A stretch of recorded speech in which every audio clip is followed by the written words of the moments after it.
Welcome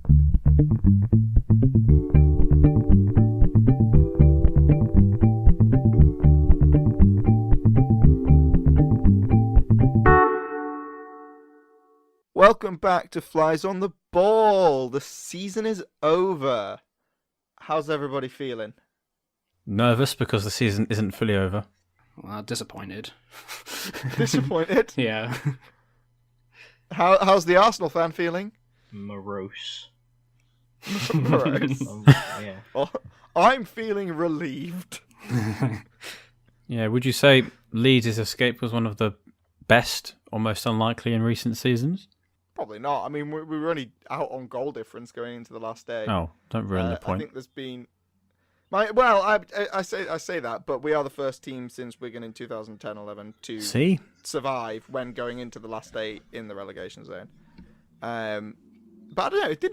It felt like a major thing, obviously, because we were so in there. But points-wise, it doesn't feel like a massive escape. I mean, we finished 3 points above Burnley. But you were imploding over the last few weeks. A couple of very silly red cards, not getting points. Yes. The turnaround was probably that late goal against Brighton, the equaliser. Yeah, quite possibly. The couple of things helped from other games as well, like, for instance, Mings just somehow stopping a Burnley shot going in Burnley's game in hand. But yeah, no, we did sort of implode a bit. So, I mean, there were games we weren't really expected to win anyway. It's that meme. We weren't expecting much, but holy yeah, like the Arsenal game. Yeah, like, I think, was it Ayling in the Arsenal game and James in the Chelsea game? Just unnecessarily flying Two very silly tackles. Because Ayling just got a straight red, so he was out for the rest of the season. Yeah, and then James did the game after. Yep. Around the same time stamp as well. This is like 20 minutes into the game. Programmed to self-destruct. Yeah, I guess just emotions running high. Thankfully, it didn't drop us out. Drop us out of the league. But we did reach 100 cards. In fact, I think we've reached 100 yellow cards. Nice. Memorable in some way, then. So, yeah. It's a remarkable number. Not all bad. Dirty Leeds. Dirty Leeds. Do you think that Jesse Marsch is now going to be backed properly this summer? I think probably. I think the board can't afford to not get anyone after what happened last season. After last season, we brought in Daniel James and we brought in Firpo. Firpo, a direct replacement for Alioski. So we didn't really strengthen anywhere. It was more one direct replacement and then one extra player who Bielsa really wanted. So I don't think they'll make that mistake again. I don't think they can afford to, because I think the fans have lost patience with them. So I think they need to be quite careful. Even so, 38 points, considering all the injuries we've had this season, is pretty damn impressive. And normally would be far from the relegation zone on the last day, or at least as indicated over the last few years. So, not all bad. I think the fact we stayed up in the circumstances is quite remarkable. It does help, though, that, Watford and Norwich kind of consigned themselves to relegation pretty early on, especially Norwich. Norwich from day one, basically. Yeah, yeah. I think so. Looking at our, we all did our own table before the season started. We did. Looking at what we thought things were going to wind up at. Every single one of us had Watford and Norwich in the drop zone, which, yeah, I mean, we expected it from the start, right? Sam, you put Watford bottom, but the rest of us put Norwich. Yeah, I put Watford bottom and Norwich one above. I thought, well, Norwich got promoted as in first place and Watford second. I thought, oh, come on, they've got to at least be better than Watford, right? To be fair, apparently not. You and James got all three correct. Not in the right order, but you got all three correct. Yeah, I'm surprised at that. I didn't actually think Burnley would go down, but then again, I did put them 19, so maybe I did think that they would go down. but I guess I thought that they were going to kind of, because they have done this a number of times, they would save themselves from relegation. But then they sacked Deitch, and so that was really the beginning of the end for them. I know someone who could help them get back up into the Premier League. Sean Deitch? Sean Deitch, yeah. Wow. But I also, looking at our predictions, which are not always accurate, we all put Southampton very near the bottom. I even put them in the bottom three. Oh, yeah, mid-table it's just a mess. Yeah. Do you think that, given how we all put Southampton near the bottom, and they did finish near the bottom, are they going to be in the relegation battle next season? I know it's a bit early to say, but... Well, are they going to have Hasenhüttl next season? True, yeah. Are they going to strengthen their current squad? They can't rely on Ward-Prowse free kicks can they? Don't know. Maybe. I'd assume they'd go out and buy a bunch of players, but yeah, like if they're actually going to have any meaningful impact, because who is it they got in the summer again to replace Ings? Adams. That Armstrong guy. Oh, Armstrong, yeah. was Yeah. Adam? Okay. Yeah. But did much happen there? He scored some goals, but then He didn't play. He didn't play as much. He didn't play very much, did he? It was Shay Adams and friggin' who else? They have as soon as there was a bit where Broja. Oh yeah, Broja was starting. I can't you say. but his he's just name. out on loan, isn't he? Yeah. From They don't, Chelsea. they don't really seem to have, apart from Ward Prowse, they don't seem to have anyone who can grab the game by the scruff and do what they want with it, get results and stuff. There's not very much star power in the team. And I think next season's probably going to be harder in terms of relegation. I don't think Fulham are going to consign themselves to the relegation zone as quickly as Watford and Norwich did. I still wonder about that with Fulham, just considering their record in recent seasons. Yeah, I get that Mitrovic scored like over 40 goals, completely blowing Murray and Tiny's records out of the water. Yeah, but will they use him in the Premier League? Last time they barely used him in the Premier League, right? He was just a bench player that came on every now and then, and they ended up being relegated. So And what do you probably- expect? Yeah. Throw your best goal scorer away. although what are you gonna do? Fulham are investing in the future, they've expanded their stadium, built a new stand, so it looks good. So they've definitely invested properly. Last time they were up, they spent like £100 million and made no difference to the team and went down. So this time they seem to have invested wisely. Are they getting much money from you for Carvalho? Liverpool giving, off the top of my head, I think it's below 10, between 5 and 10, might be around 7 million. But it's not a loan deal. He's going straight to Liverpool. And I saw Klopp said he's not loaning him. They're not loaning him back out. He wants to use him. He's going straight in their basket. Basically. Season. He joins Liverpool on the 1st of July. And Klopp believes that he's already got the potential to work with rather than put out on loan again. It is a chunky front three to break into, though. That's it. 5 million with a reported. It could rise to 7.7 million with add-ons. But that's the thing. He's really young, so he's got plenty of time to just train with the senior players and make a name for himself. You're going to be in every competition. Yeah, he's 19. So young, and if Liverpool won't be winning, no one's won the quadruple. Sorry, the quadruple, and Liverpool came fairly close to this season. The quadruple, and I doubt that. Yeah, exactly as you said, Ben. Multiple competitions, plenty of game time for him to prove himself. So it's one for the future, definitely. Like with Curtis Jones, who's already had a lot of game time, and Harvey Elliott, young players who are gradually getting more and more game time. This one's another one for the future. Yeah. Fulham aren't getting him back. He's going straight to Liverpool. Whether Fulham get relegated or not next season, I think they're in a better position than they were last time. And I think they'll be harder to put down than last time they were up. I think so. I don't know. They've got a good chance of staying tight at up the if they stick with Silva, I think.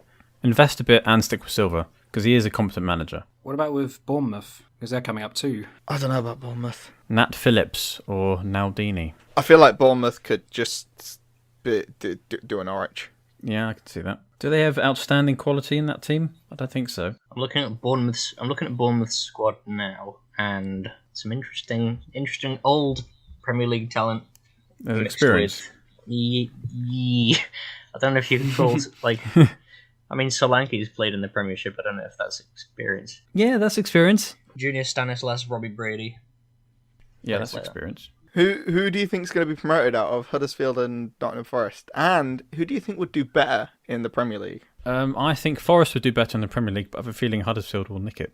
Who do Huddersfield even have? I could see Huddersfield getting up, but then going down again. Oh, Yeah. They don't have any outstanding quality, but Nottingham Forest, there's something about them. I could see the same with Forest, though, them coming up and then going back down again. Possibly, but I think they would go. If they went down, it wouldn't be without a fight, because that team definitely worked. It's a good team. They wouldn't just collapse like Norwich.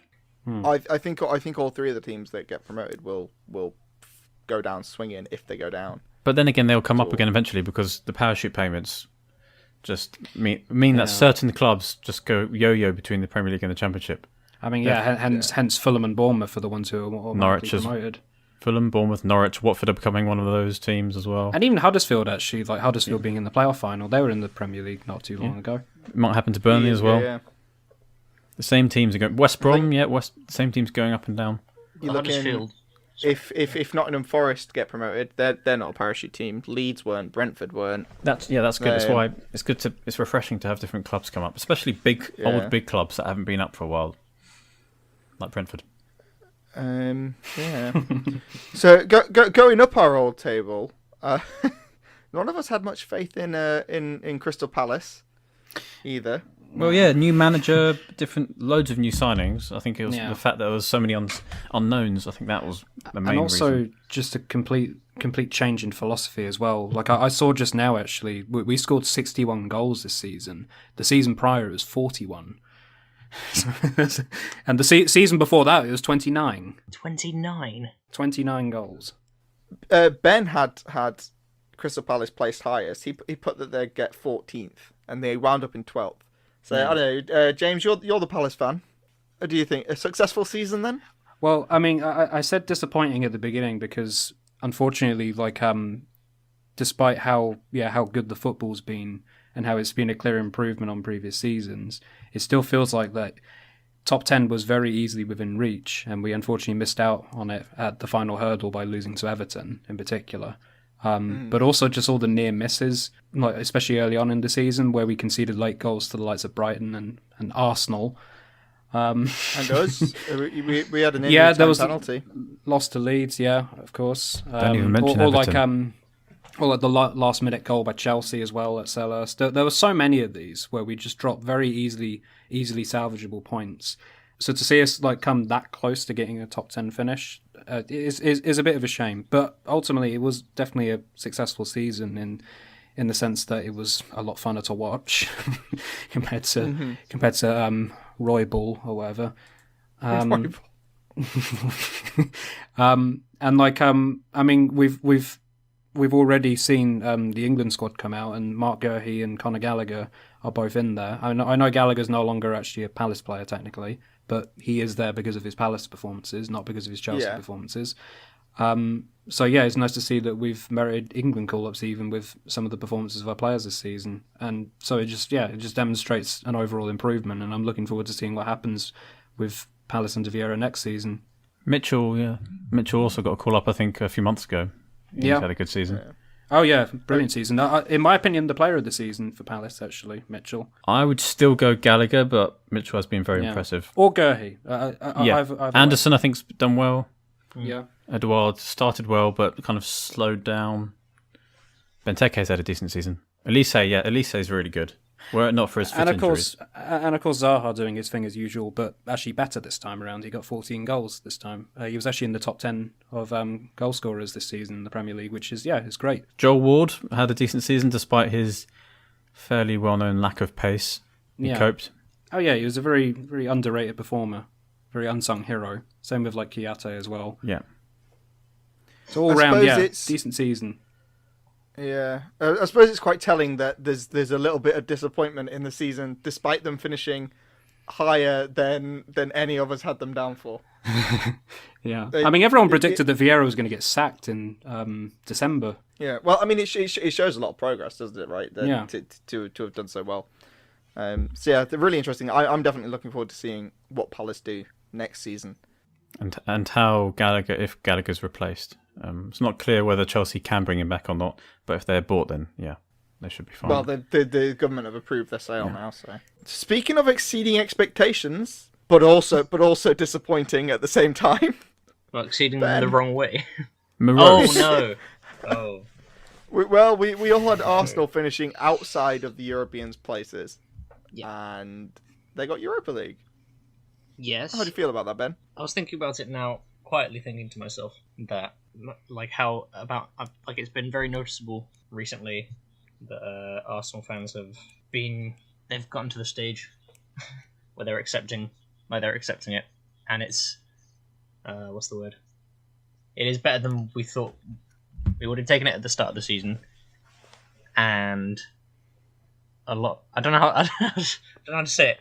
they're kind of not looking at it as the disappointment that it actually is, because it is disappointing after having been that close. It's not worth kicking anyone out for, not least Arteta, but it's just so like it's just a bit. I was going to say tragic. That's not the right word. Tragic. Tragic. I don't know. It was Finishing in the Europa League. Oh my god! It was a whole 3 spaces higher than last year. It's only because it was Tottenham, and nobody would have been annoyed if it was. Okay, maybe if it was Man U, it would have still been annoying. But being pipped by Tottenham, it was so nice updating the spreadsheet throughout the season. It was so nice watching us like just a little DNA strand of like Arsenal and Tottenham battling it out, and then I had to come back and do the last 7 weeks, and it just went completely tailed off.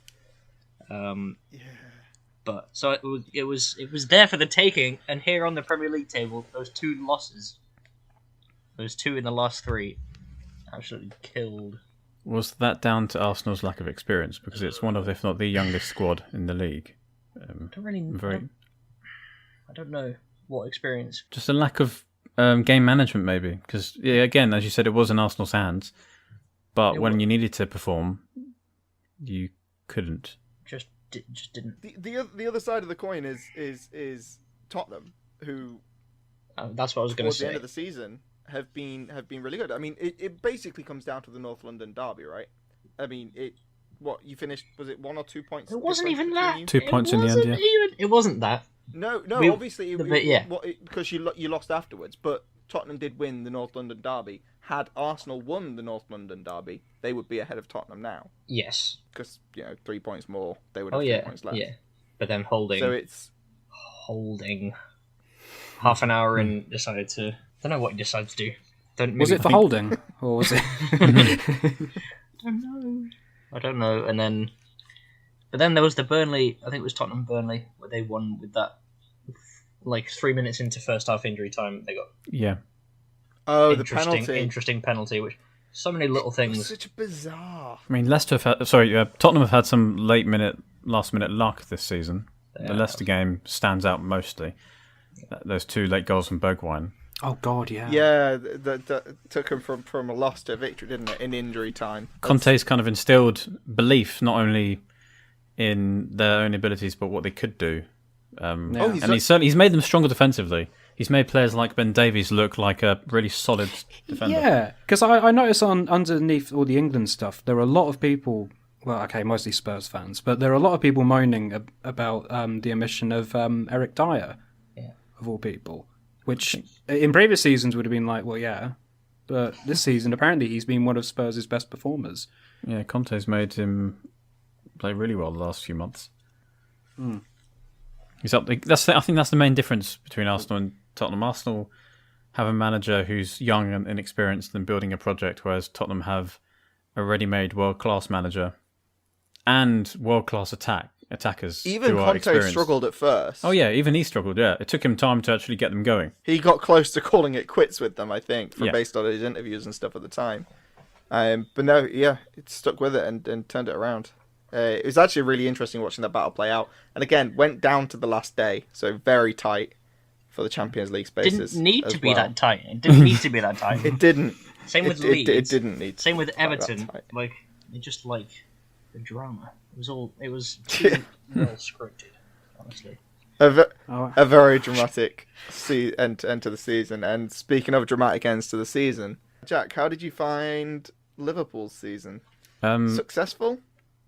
So far, I don't think it hinges upon Paris in a week's time, but that would confirm it to be a very successful season. 2 trophies already is a good season, or very good. Most people would say very good, especially compared to the last season, which kind of went off the of all people to score a header. You don't expect your goalkeeper to do so. And last day of the season, Liverpool had Nat Phillips, Reece Williams as their centre-back pairing.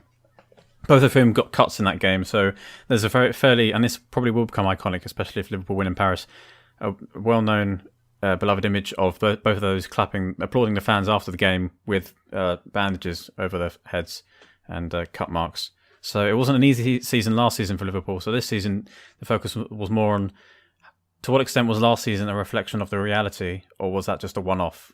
Will this season be more like 18-19 and 19-20, or was last season the start of a decline? But yeah, I think this season has proven that no, last season was a one-off, severely affected by injuries.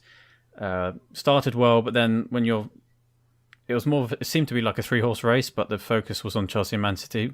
I think partly because of short-term memory, because those two had great seasons last year.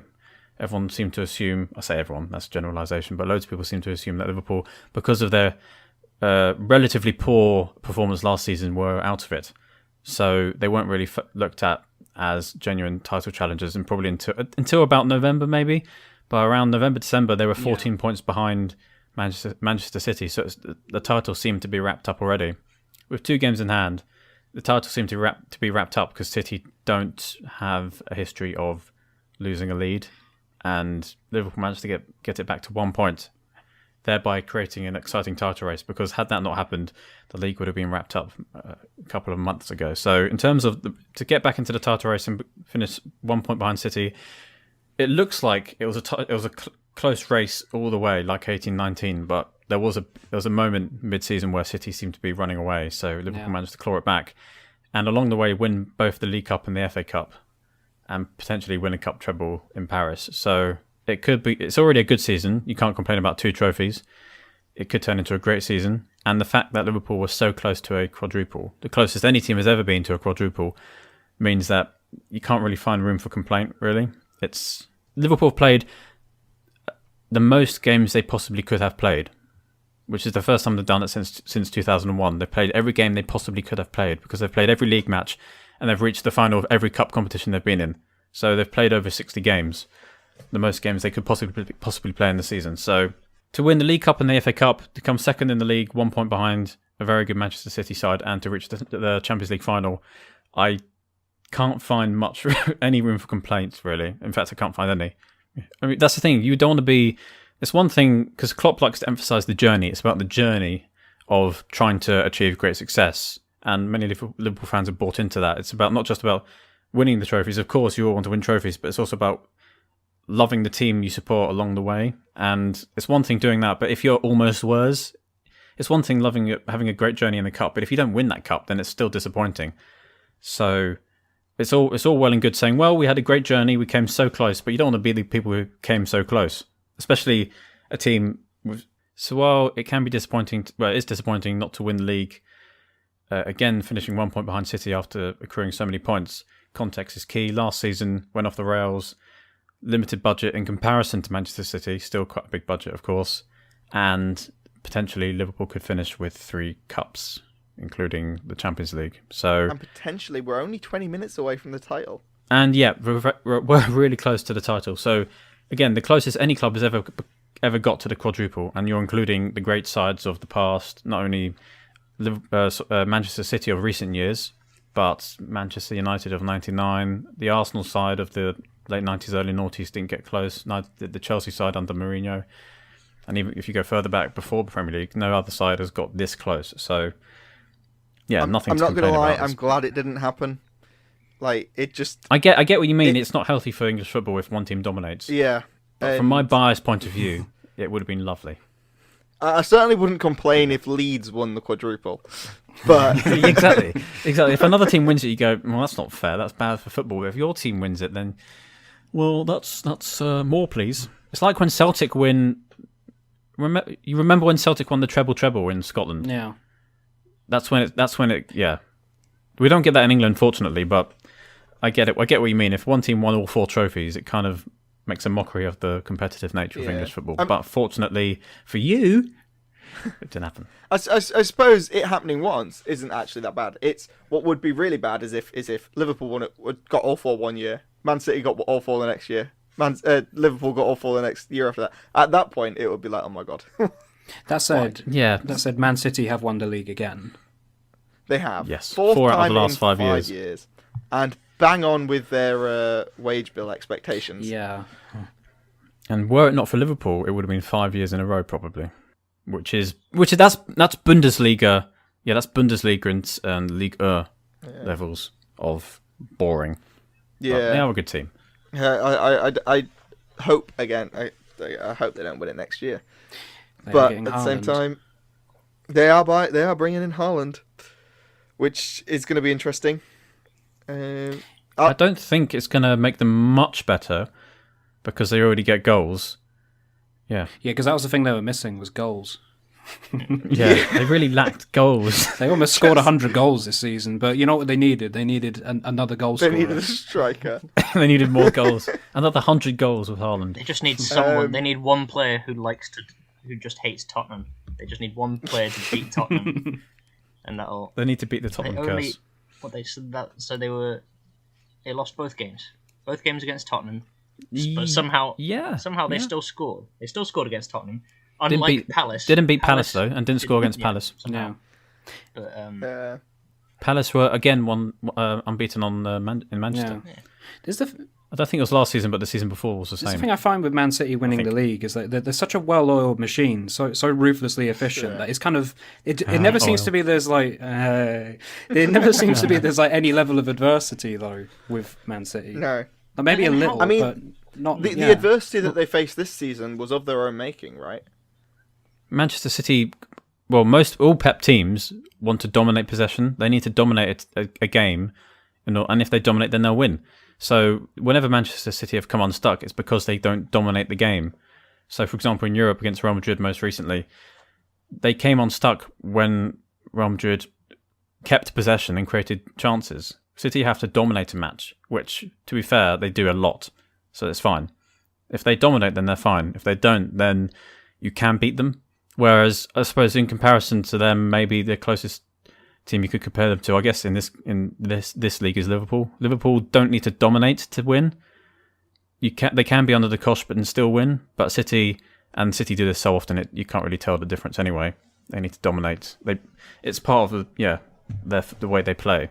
Dominate possession, dominate the game, and then win easily. But yeah, they can be beaten if you manage to retain possession and make a few chances. I think I might just be basing this off of like just my knowledge of the wage bills, how like Liverpool are actually fourth when it comes to highest wage bill in the Premier League, and so like when Man City win the league, you just see it as kind of that's just the minimum really. Like we expect you to win the league because I mean if you didn't, that would just be how did you not, considering the amount of money that's poured in. I'm not saying that Liverpool aren't like are somehow like just paupers or something. No, but compared to Man City, they're obviously they don't compare quite in the same way. I think personally that's the difference. That's why I think Klopp's a better manager than Pep, because Pep's won the league more, obviously, but like Klopp's achieved it with less. I mean, he's still got it with it. They're not exactly hard done by, Liverpool. No, right? I mean, they're still, even if they finished in their in the spot where their wage bill is, so fourth, they'd still be getting Champions League every single season, right? But I think that's the difference. Is Man City have so many good players on such high wages, and when they want someone, they just buy them. They don't even really have to think it through fully. Yeah. I mean, like 100 million on Grealish, for instance. Yeah, when Grealish didn't play that type of football. No. Right? Grealish is more of a dribbler. He's not a passer. Yeah. And he's had to accustom himself to what Pep wants. Yeah. It's taken a while. And he's still a great footballer and he's doing okay. But, it's not someone that they bought just to ready slot into the team. It's someone they bought because, I don't know, I guess they wanted... I don't know whether they wanted him because he's an English player or because they thought he could play like that. Were they going for Kane first and then that fell through? I don't know. Not sure how serious their interest was in Kane. Yeah. But yeah. Well, they offered Grealish, a lot. Yeah, they can afford to spend that much. Yeah, they have the money and they can afford to spend that much and not start that player every game. Well, they couldn't start every player they bought every game. There were too many. But yeah, £100 million for a player you can just leave on the bench a lot. Most clubs, if they spent £100 million on one player, well, they wouldn't in the first place, but if they did, that player would basically be Kylian Mbappe and managing the club. Yeah. So, the other side of Manchester. Yeah, they didn't do very well, did they? Dodgy. Sorry. Possibly the worst Man U side since the 70s. Most of us put them at third. Oh dear. Yeah. We were completely blown away by their purchase fourth. of... They got...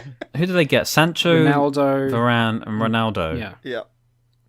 This is And then the we all team thought- that they thought could storm the league, right? Oh yeah. Yeah, they were seen as a title...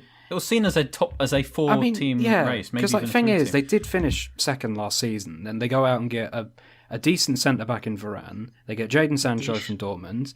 I mean, he was decent at the time. You know, he was. Yeah, he was really... It just seemed like Europe's best young a player. real steal for them to get this Yeah. four times winner of the Champions League. Oh, yeah, just a Brian, yeah, sneaky, very good. sneaky And out of then, nowhere talent. And then they bring back Ronaldo on top of all of that, and yeah, you just think, More of a vanity signing, that one, to be Yeah. Yeah. Well, it was fear that Man City would get him. so even really. if they weren't going to win the league, you could definitely see him getting Champions League, or at least he thought.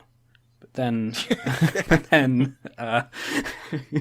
they so bad. they almost just qualified for the Conference League. If it wasn't for West Ham losing to Brighton, they would have gone to the Conference League. Which really would have been funny and just summed up the season. But I think the worst of it for Man United must have been their 4-0 loss to Brighton. Yeah, God. That Well, I think that was just...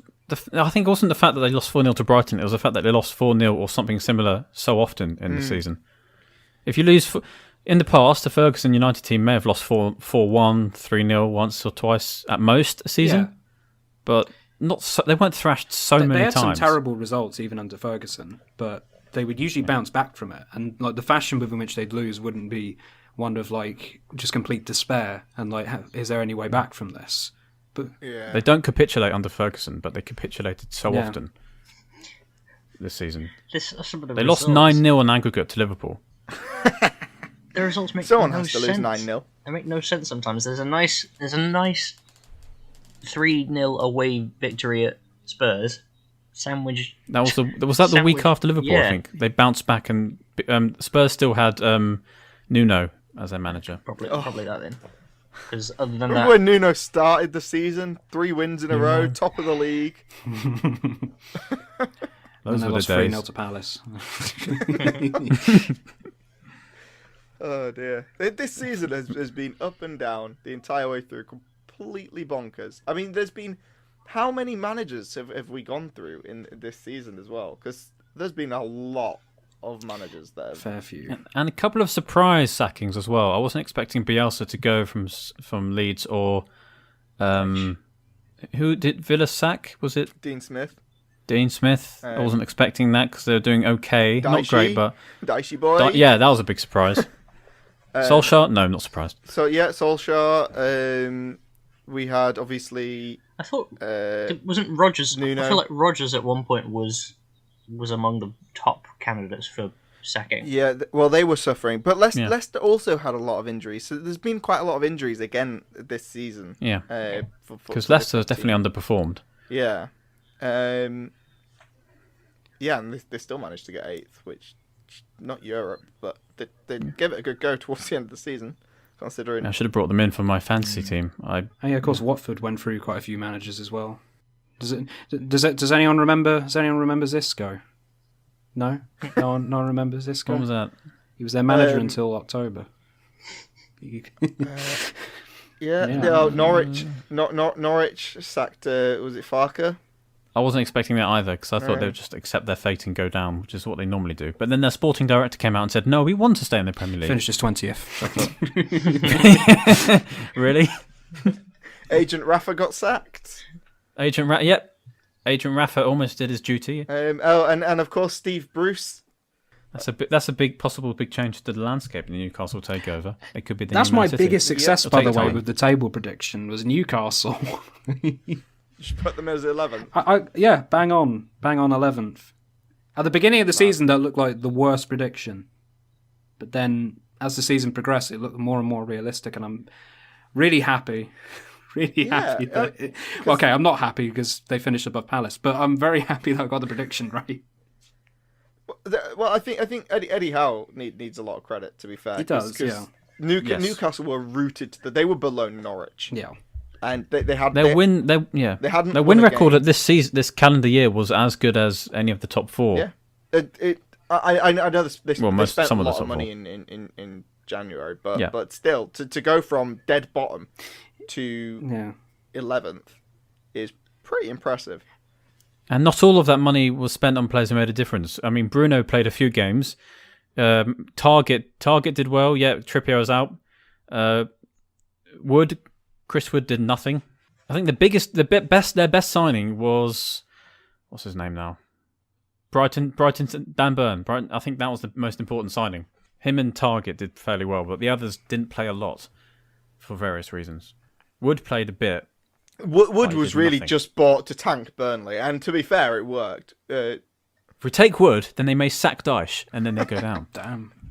Well, they did, but Burnley never really replaced. I mean, they got Weghorst, right? But he hasn't. Weghorst was good. He just didn't. Was he? For some reason, he didn't start scoring. I mean, he is good. He was good. Yeah, he just didn't. He didn't score. He just didn't do the football. He just didn't do. Yeah, he didn't do the footballs. That's all. That's immaterial, really. I mean, he's a good player. They just didn't. Yeah, it's like Benteke. So yeah, no, Newcastle did really well. It will be interesting to see how if they break into the very top with all their money, or It'll take time, I think. if they become another Everton. No, I think they'll stick with Eddie Howe for maybe a year or two. See if they can if they're bringing in enough quality, and then they've got the money. They're ambitious. Get Pochettino or Mourinho or Benitez, someone like that. I wonder if they'll get some sort of a statement signing like Man City did. So when Man City got taken over, they got Robinho. Yeah. And I just wonder if, Newcastle will do something similar. Maybe not Mbappe, but... Yeah. Yeah. To what extent are Newcastle looking at the City model? How City did it? Are they copying that? Are they doing their own probably thing? copying. I am interested. Yeah, probably. So they'll probably get Robinho. Whatever they're doing, their third kit for the next season is the Saudi Arabia kit. Yeah, it is.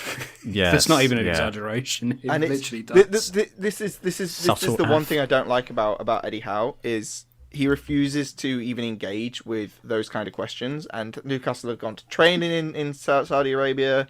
He was asked about all the beheadings when they had all those executions in one day, and he just completely ignores it. And it's like, fair enough, it's not to do with football, but football is quite political.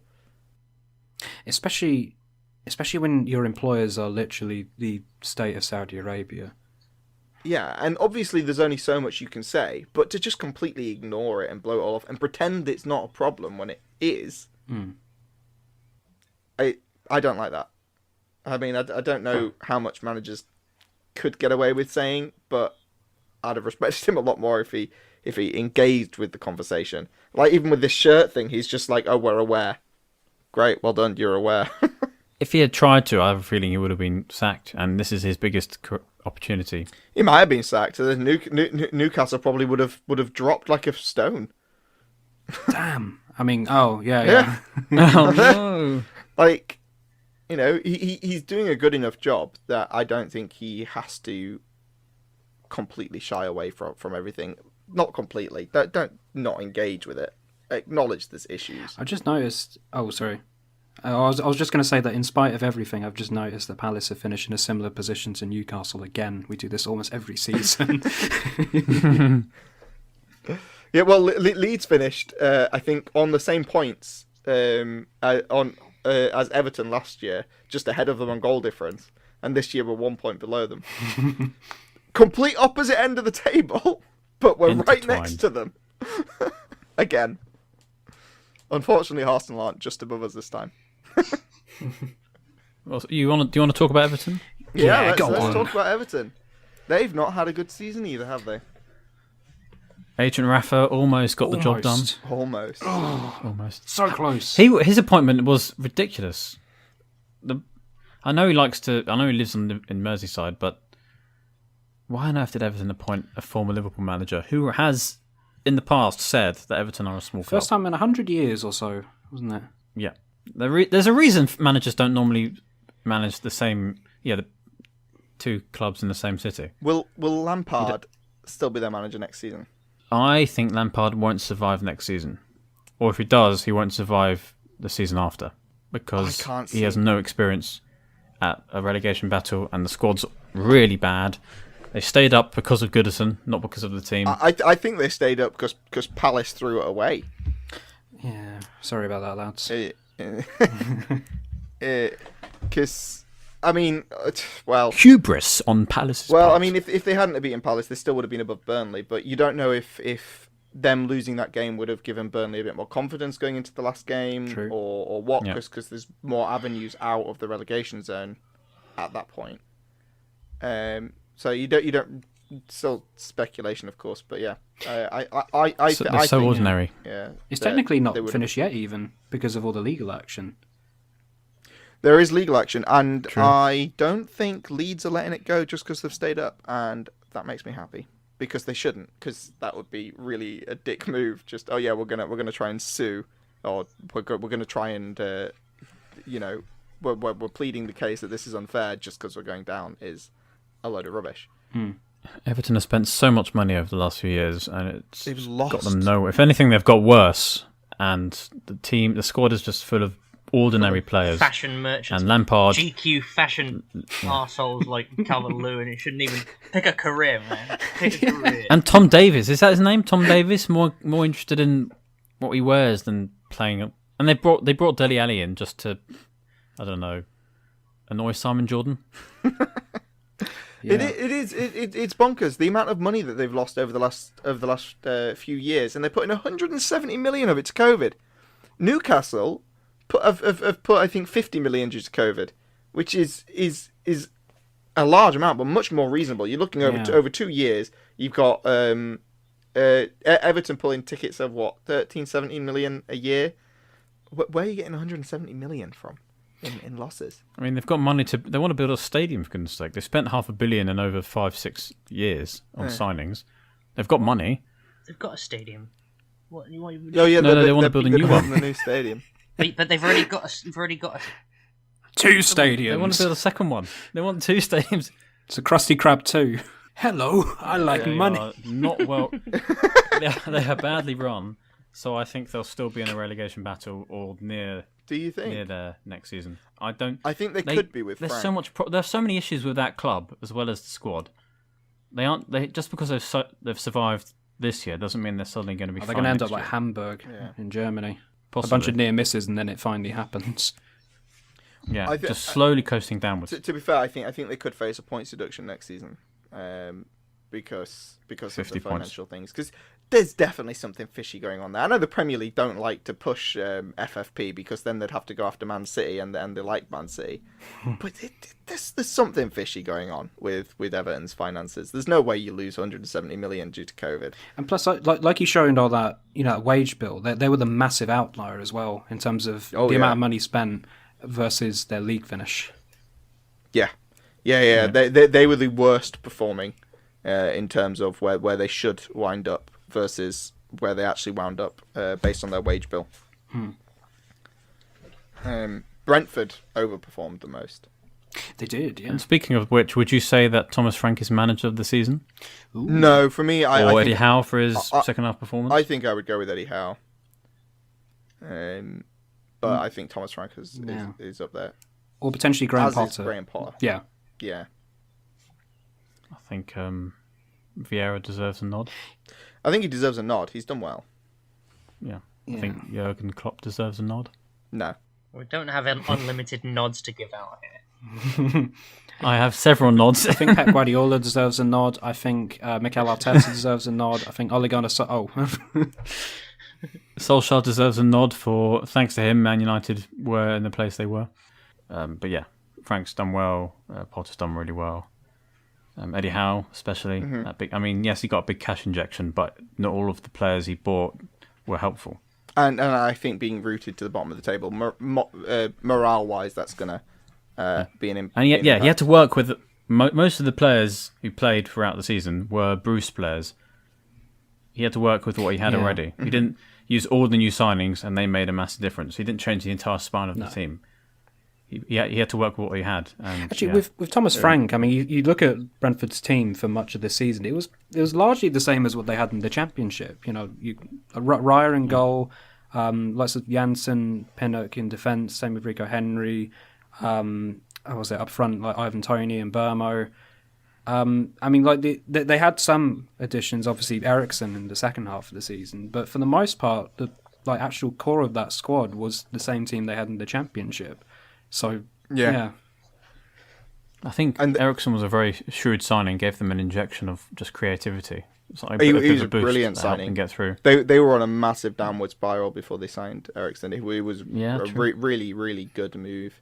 And it took Brentford. Finished? Where did they finish? Just below Palace. Yeah, 13th. Really good for a first season back up since 47. Not bad, yeah. Not bad at all. Yeah. So maybe on that alone, with their limited budget and they actually finished exactly where you said they would, Jack. Yeah, boy. Points for me, I suppose. Yeah. So we all know who the real winner is here. Oh yeah. Me. Mate, well. But yeah, I suppose Frank Potter and Howe have all had really good seasons. Mm-hmm. I think Howe's done the most impressive job. I'd give a nod to Klopp. I definitely think those three. Those three, I think, would be my picks. Yeah, I think so. What about worst manager of the season? I don't think many Rangnick. people do that. Rangnick? I think Rangnick. I know he didn't exactly inherit. I'd say Solskjaer. Well, Rangnick didn't inherit a good situation. That's key, I think. At Man United, but he didn't improve it either. If anything, he made it worse. I think. Well, I don't think he necessarily made it worse. Well, it definitely got worse underneath him, but I think that's not necessarily because of him. I think it's partly because he didn't have the experience or the skills to manage a situation that he had no kind of chance in anyway. Because all the players knew he was there for the short term. He has limited managerial experience, practically none at a club that size. The squad's rotten. Toxic. You could argue though there's so many problems for him to fix, and he's not even capable of fixing them. Yep. So I think he wasn't the right man, but I don't think he should have been there. That's not why I agree. I don't think it's necessarily his fault. I think he was the wrong person to be in the first place. I think the club also messed up by announcing that he wasn't going to be there. He was an interim manager. That undermined him from the beginning. Yeah, because he's really well known and well respected. Yeah, he's a good sporting director, and he's very good at scouting new young talent. But manager of Manchester United, that's not really something he's experienced at doing. Ultimately, though, I do think Rangnick I would put below Solskjaer because of how low they finished. No. Out. Oh, we're not doing. Oh, sorry. I thought we were doing handsomeness rankings. Sorry. Go on. I just think he didn't improve the situation, and that's what the manager's job is. That's why you bring in a new manager, even if it's an interim manager. I mean, you look at Mike Jackson under Burnley. You know, he's an interim manager. He brought in. They got a few wins. They almost survived. I think it's a situation that Solskjaer kind of created and was unable to develop. The Man United backed him with a lot of money, brought in a lot of talent, and they got worse. Yeah, under Solskjaer. But they brought in Ronaldo, Varane, and Sancho. I'm just trying to think, worse. Worst manager among managers that actually stayed the entire season, because the only other choices I had were the likes of Hodgson at Watford, where things didn't really improve under him. In fact, they got worse. Steve Bruce or Nuno, of course, at Spurs as well. But Nuno. But in terms of managers that stayed there the entire season. There weren't that many managers. There weren't many to go off. Any manager that did that badly was sacked. Vieira, he was rubbish. You've got the top only three won one teams. trophy. They kept their manager. Surprise, surprise. They finished in the top three. Yeah. Maybe you could argue that Chelsea underperformed. Well, you absolutely can. True. And they did according to their wage bill as well. Like they should have finished. I mean, they lost 2 finals. They have lost 2 finals. Champions a year. What one was quite funny with bringing on the keeper. The penalty specialist proceeds to miss 11. Yeah. Sky his shot over the bar. Rodgers was the whole season. Yeah, I think so. Rodgers, but I true. think there's extenuating circumstances with the amount of injury crisis, that Leicester had, and I think them finishing 8 is Hassan Hatul maybe at Southampton. Maybe. I'm still looking at him like I think he's still living off. I still look at him as that promising manager that he was when he arrived. Yeah, I think so he might still be He's living. probably Off doing as well that. as he can do. Yeah. He didn't lose 9-0 this season, so that's improvement. True. And That Southampton was finished annoying. above where any of us expected them to finish. So could we Does say that say more about us? You know, in the first half of the season, I would have said Bruno Lage did really well, but then Wolves kind of tailed off a bit. Oh yeah. I was going to say we haven't mentioned Wolves yet. They lost. They dropped 2 places on the last day. Oh God. They finished 10th. That's careless. Poor Wolves. They have. Yeah, that is pretty bad. They were playing really well. I don't really pay much attention to Wolves during the season because I think they play incredibly boring anti-football. Personally, the only real game I watched was the games versus Leeds for obvious reasons, and they did lose that. They got. I know that they had a man sent off, but they were 2-0 up, and they're renowned for their defence, and then they lost 3-2. They completely collapsed, and I think they did that more as the season went on. Jimenez had a huge slump after coming back from his head injury. He was really out of form for a while, for a long time, and I think was it just the last game or the second last game that Pedro Neto came back, like instantly scored. They've had some problems with key players. But you know, I think we've been focused on their defence for most of the season. Maybe overestimating. Maybe that's overshadowed their attacking woes. We're all praising Jose Sa and stuff, and then Jose Sa. Cody's had a good season. They finished even with their pretty bad end where they dropped 2 places on the final day. They did still finish. None of us had Wolves in the top half of the table. No, that's true. That's true. Yeah. I didn't expect them to do, because they started off the season really well, and I think they rode on that, and it's why they wound up 10th in the end. Is that they had such a strong start. I think a stronger start than perhaps they should have had, as in, you know, when you average it out.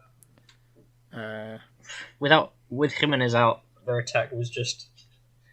Who do they? They don't really have a backup. They have Fabio Silva, who we know they paid 40 million for him, but he's still not. He's not there yet. He's not there yet. Yeah. Hwang. I don't know if Hwang is. I haven't watched Wolves play, but I don't know if he's if he's like a first name on the team sheet. If he should be one of those, like starting for a team with aspirations and stuff. Yeah, I haven't seen enough of him really. Don't know. Podence is good. I don't know. I think the only teams we haven't mentioned so far are West Ham and Aston Villa. So let's start with West Ham, I guess. Tailed off near the end, partly because of the Europa League, but they reached the Europa League semi-finals. They didn't quite make it into the Europa League this season, which is I think a shame. I think they played well most of the season. I mean, you look Took some you look big at the scalps at home. Yeah, you look at the final league table, and it's the classical, you know, top 6, I suppose, followed by West Ham and Leicester, which I guess is and then what Brighton. we expect, sort Obviously, of. Brighton, right? And then Brighton 9. Although West Ham have rarely got a top 7 finish in their entire history, so yeah. it's actually it is one of their best ever finishes in the league. Slight drop off towards the end, though, right? I guess possibly because of fatigue due to Europa League, and they didn't have a massive squad. Yeah, and I think it caught up with them in the end. But So I think Moyes deserves credit actually as one of the managerial performances of the season. Definitely promising. They still did well. I'd be interested to see what they do next year, especially if they get Lingard back. And if Jared Bowen stays. And if Bowen stays, yeah. Do you reckon he will? I think Rice is staying now, isn't he? Yeah, rumours abound, but then rumours of rumours, so I don't know what to think yet. Yeah, because they could wind up with a gutted squad, but I don't think they will. They won't let, if Rice, for example, went, they wouldn't let anyone else go. Yeah, they wouldn't afford to, yeah. So I think West Ham have had a decent season, very good season in fact. I think if Rice leaves there, they will struggle. They'll need. But then again, if he leaves, Calvin if Phillips. he leaves, it'll be for quite a lot of money. I'm not sure Calvin Phillips would go to West Ham. now, because now that we haven't been relegated, I don't know. A year with Jesse Marsh, maybe you'll see what it's like. Why go to a team who isn't in Europe yet? Like, if they get into Europe, I know European Conference League. Okay, cool, sure. If they get into the Europa League or the Champions League next season, then there's more pull. I think bigger clubs are probably more interested in him eventually anyway. So I think Phillips, if he were to move, he could probably hold out for a bigger one later. Aston Villa, pretty poor season. I mean, they spent a lot of money after Grealish was sold. It's a bit of an Everton, aren't they? They're just better. They could come in for some. They've got potential though. There's a lot of quality in that team. There is a lot of quality after the signings they made. I don't think Gerrard is all that. This is going to be a test for him. He's been there since before January, right? He's had one transfer window. Yeah, he had the transfer window. I want to see what he does with the summer. See how much building. He's already brought in one player, I think yesterday. So I want to see how much rebuilding he does at Villa, and whether he can improve them. Because they had some good games and some bad games. Yeah, so. But they had good games and bad games under Dean Smith, and eventually they sacked Dean Smith from what he had like 5 losses or something on the bounce, and again they looked it was a poor run of form. Yeah, they looked like they were going close to the relegation zone. They hired Gerrard, they go up suddenly, cool.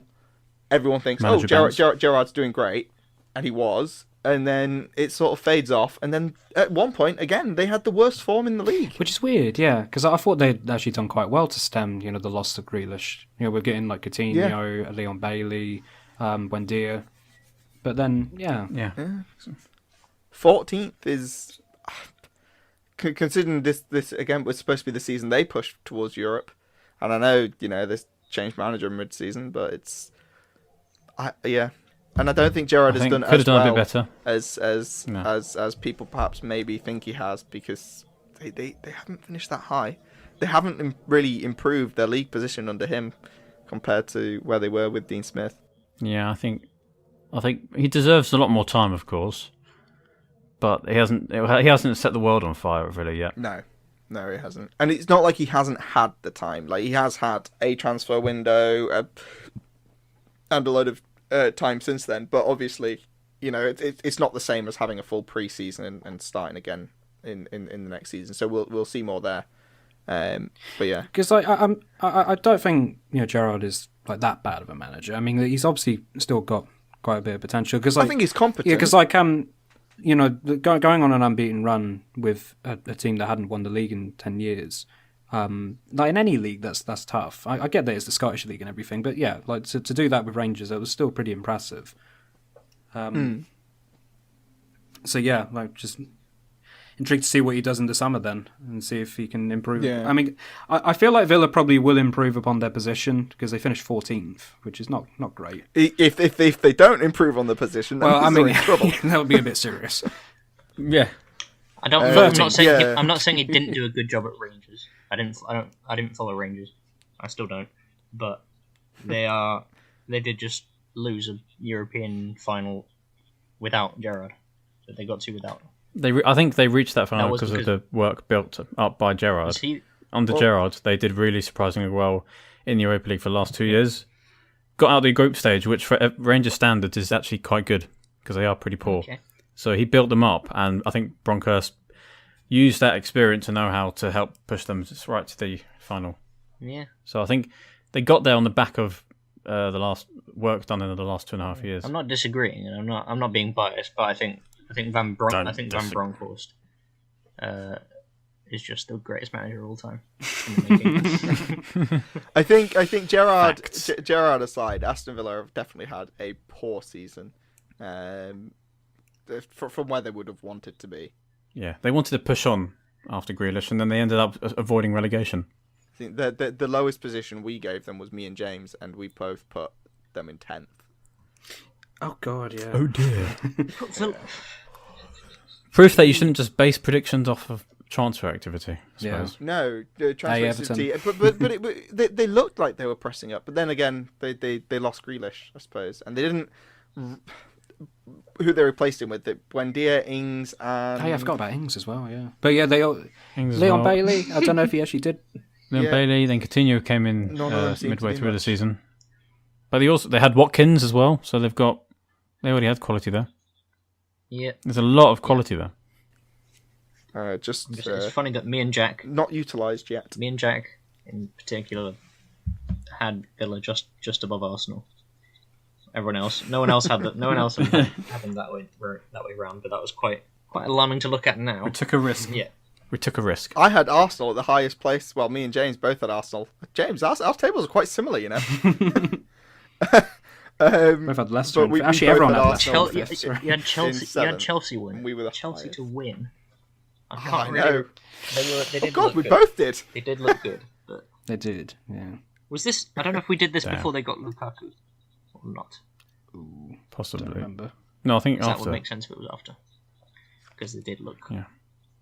I mean, Lukaku was in very, very fine form with Inter Milan, and it sounded like he was hyped to be back at Chelsea. Yeah, seemed to be filling their goal problems. Yeah. But didn't. Instead, their fullbacks solved their goal problem for most of the season. Yeah. Until they were injured. And then it was just Mount.